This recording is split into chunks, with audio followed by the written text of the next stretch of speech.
E aí galera, a paz do Senhor, tudo bem com vocês? Espero que vocês estejam tendo um dia maravilhoso, porque eu estou tendo com certeza absoluta. E eu quero compartilhar com vocês aqui um pouco da Palavra de Deus, lembrando que isso aqui é uma devocional, fiz bastante anotação aqui na minha Bíblia, você deve riscar a tua Bíblia, riscar ela, anotar, colocar as anotações para você não esquecer.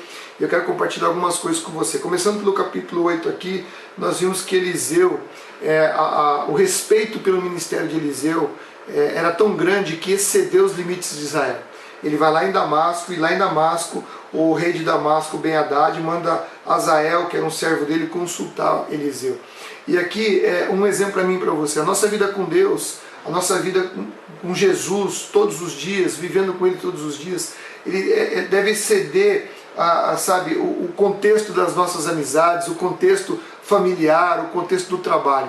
As pessoas devem ver Jesus na nossa vida em todos os lugares, seja numa padaria, seja numa fila, seja no mercado, em qualquer lugar. Sabe, o seu testemunho é visto em todos os lugares que você estiver.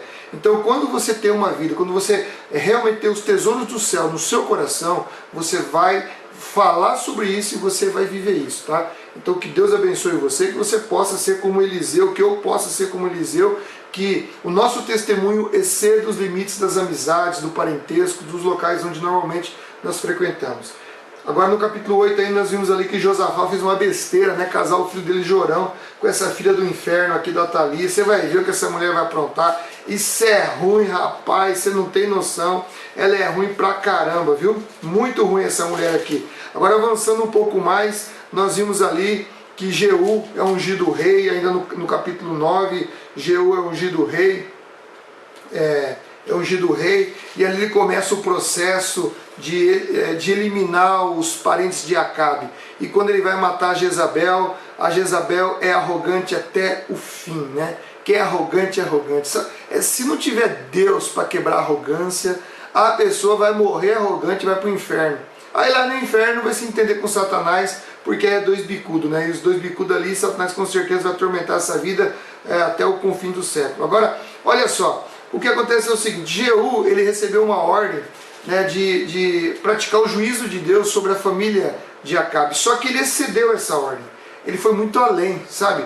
Ele já foi lá em Jezreel, matou os oficiais, os amigos pessoais, os sacerdotes, matou os parentes. Rapaz, ele fez uma limpa ali, e o profeta Oséias, no capítulo 1, verso 4, repreende Jeú, porque ele excedeu a ordem que Deus havia dado. Então tudo que está fazendo aqui, até um certo limite era Deus que tinha ordenado. Mas quando ele foi para Samaria, matou o restante da parentela de Acabe, que não tinha nada a ver com o que Deus tinha mandado, ali ele excedeu. E quando ele excedeu, o excesso é sempre pecado. Então toma cuidado, porque às vezes Deus dá uma ordem para você. Deus fala para você fazer alguma coisa. Olha, o pecado não é só você deixar de fazer aquilo que Deus mandou, mas é fazer também aquilo que Deus não mandou você fazer. Isso também é pecado. E aqui nós vimos aqui que ele fala sobre, ele destrói aqui todos os profetas de Baal. Eu anotei aqui, né, que lá no verso 25 ele destrói, ele começa a fazer um esquema ali para destruir todos os profetas de Baal. Só que na realidade a intenção de Jeú aqui era exterminar a religião. Olha só, esse cara é veiaco. Ele queria exterminar a religião que associava a família de Acabe. Para quê? Para que essas pessoas não tivessem nenhum apego sentimental com a dinastia anterior. Porque se ele quisesse realmente fazer uma limpeza espiritual ali, de verdade mesmo, para adorar o Senhor, ele teria destruído lá os bezerros de Betel e de Dan. Mas lá você vê que no verso 28 ele não destruiu, ou seja, ele tornou definitivo, ele perpetuou a religião oficial, sabe de quem? De Jeroboão I, que foi aquele cara que na separação construiu os bezerros para que o povo não fosse para Judá, em Jerusalém, para adorar a Deus. Então você vê que esse cara aqui era pilantrão também, viu? Olha só que sujeito. E lá no verso 32, ainda do capítulo 10, nós vimos aqui que Deus começa a reduzir o território de Israel. Isso aqui é o cumprimento de Deuteronômio 28, 25, que está associado à infidelidade espiritual. Ou seja, Deus dá, mas se você se afastar de Deus, não é que Deus tira. Não é que Deus tira. É que você só tem as coisas porque Deus está com você, porque Deus te abençoou, porque Deus está cuidando de você. Quando você se afasta de Deus, é natural e consequente o quê? O mundo jaz no maligno, não é verdade? Os filhos da desobediência habitam essa terra. Quem que está aqui? O príncipe desse mundo. E o que você acha que vai acontecer com você se você estiver longe da presença de Deus? Você sabia que as trevas é a ausência de luz? Pois é o que aconteceu aqui. O povo se afastou de Deus, como consequência o quê? Você fica sujeito a todas as malezas deste mundo, tá bom? No capítulo 11 aqui, nós vimos aqui que tal? No capítulo 11, quando Atalia, mãe de Acasias, rei de Judá, soube que seu filho estava morto, o que ela fez? Exterminou toda a família real. Olha que mulher sem vergonha. Ó, vou repetir, sem vergonha. Olha só, e aí o que acontece? Essa Jeozeba, que é filha do rei Jorão, irmã de Acasias, ela era irmã só por parte de pai, não era por parte de mãe, não. Ela era meia irmã de Acasias, só por parte de pai. Agora, ela vai e protege Joás. Esse Joás é filho de Acasias, exatamente. Esse Joás, ele é filho eu anotei aqui para não esquecer, ele é filho de Acasias com uma mulher chamada Zíbia de Berseba, está lá em 2 Crônicas 24:1, tá? Então é uma esposa menos importante de Acasias. E talvez Atalia não sabia que essa mulher, desse filho dessa mulher, por isso que essa Jeozeba conseguiu proteger, porque ela era casada ainda com Joiada, né, que é um sacerdote do Senhor, e aí ele protegeu, né, pegou e protegeu esse menino lá no templo, criou ele no templo. Aí nós vimos aqui que Joiada, passados 6 anos, ele foi lá e contratou alguns mercenários do mar Egeu como guarda-costas do rei. Está lá em 2 Samuel 20:23, né? Ele fala sobre esses guarda-costas, que eu notei aqui. E aí o que acontece? Ele vai ungir Joás como rei sobre Israel. E aí o que acontece? Olha só que coisa absurda, né? Quando Joás é coroado, eles lhe entregam uma cópia da lei, que é o cumprimento lá de Deuteronômio 17, capítulo 17, verso 18 e 19. Por quê? Porque era obrigado a entregar para o rei, para que o rei pudesse ler todos os dias e assim adquirir sabedoria e discernimento para governar o povo. Olha só, tá? Por isso que está aqui no texto. Aqui. Se você não compreendeu porque está no texto, eu estou te explicando agora. Isso aqui serve para mim e para você. Nós temos que ler a palavra de Deus todos os dias, porque é ela que nos traz luz, ela que é lâmpada para os nossos pés, ela que nos dá discernimento e sabedoria para conduzir as nossas vidas de maneira agradável a Deus e nos livrando de todas as setas, de toda a tentação, de toda coisa ruim. E aí, a filha do diabo aqui, ela grita traição, traição. Olha que sujeitinha sem vergonha. Como que ela grita traição se foi ela que traiu? Ela nem era para ser rainha nem nada. Ela usurpou, é usurpadora, filha de Satanás. Ela faz o quê? Ela não se lembrou do pecado dela, ela não se lembrou do que ela fez. E ela estava dizendo que havia traição. Traição foi o que ela fez. E é sempre assim, viu? A pessoa que está em pecado nunca enxerga o que os outros fazem. Nunca enxerga o que ela faz, só enxerga o que os outros fazem. As pessoas quando estão com pecado incrustado no coração, sempre acha defeito nos outros, não é capaz de examinar-se a si mesmo, como diz Paulo lá no texto de 1 Coríntios capítulo 11.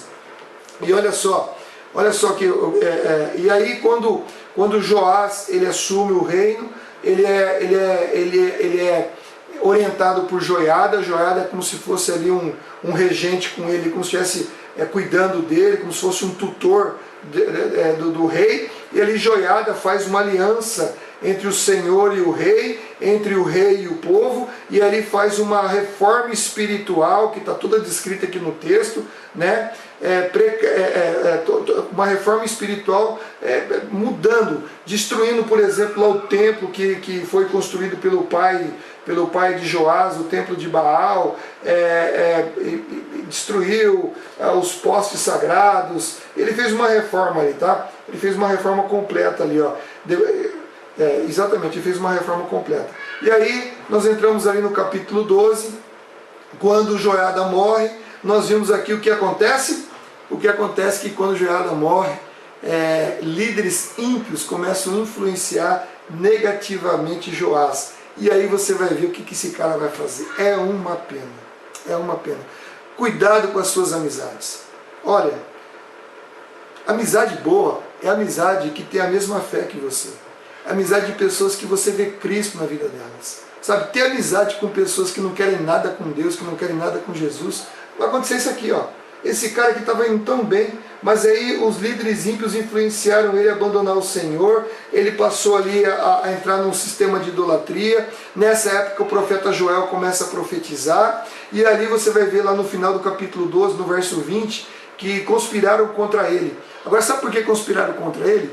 Conspiraram, lá em 2 Crônicas 24, do 21 ao 25, vai dizer, conspiraram por quê? Porque ele se desviou de tal maneira que Deus colocou o espírito dele sobre Zacarias, filho de Joiada. E Zacarias foi lá e alertou o povo que eles estavam se afastando da presença de Deus e que por causa disso a prosperidade ia acabar. E aí o que acontece? Os líderes ímpios influenciaram Joás, e Joás mandou apedrejar o Zacarias no pátio do templo. Olha que absurdo! Ele não se lembrou do que Joiada fez por ele. E ali o profeta estava correto, estava corrigindo um erro espiritual. E ali ele foi, aí houve essa conspiração, por causa desse ato que ele cometeu, houve a conspiração, os oficiais mataram ele. E para você ter uma ideia, foi tão grave que ele não foi enterrado no cemitério dos reis. Olha só o que acontece. Nós temos que tomar cuidado, isso aqui é um aviso para mim e para você, não adianta começar bem. Nós temos que permanecer bem e temos que terminar bem. E a única forma de você fazer isso é o que Jesus falou lá em João capítulo 15, é permanecer ligado nele. Tá? O ramo, se desconectar da videira, ele vai secar e vai morrer. Você jamais pode desconectar da presença do Senhor. Você tem que ficar com ele, senão vai acontecer que nem esse rei.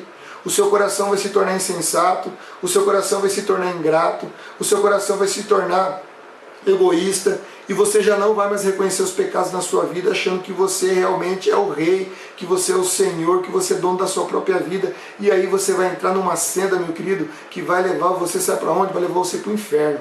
Então você toma cuidado com isso, em nome de Jesus, toma cuidado. Fica atento à palavra de Deus, fica atento àquilo que está acontecendo ao seu redor. Lembre-se do Senhor a todo instante, a todo momento. Seja fiel a Deus, que é a melhor coisa que você pode fazer na sua vida, para evitar esses erros aqui, amém? Deus abençoe você, que você tenha curtido essa devocional. Daqui a pouco vou gravar mais uma para a gente continuar, tá bom? Deus te abençoe, tome essas lições para a sua vida e seja frutífero no reino de Deus. Não esquece, dá o teu like se você gostou do vídeo, se inscreva no canal, aciona as notificações, divulga isso na sua lista de transmissão, divulga isso para os teus amigos, para os teus colegas, nos seus grupos de WhatsApp, põe lá no teu Facebook, abençoe outras vidas. Nesses momentos tão difíceis que nós estamos vivendo, a palavra de Deus é que nos dá força, é que nos sustenta e nos mantém de pé. Amém? Deus abençoe você em nome de Jesus.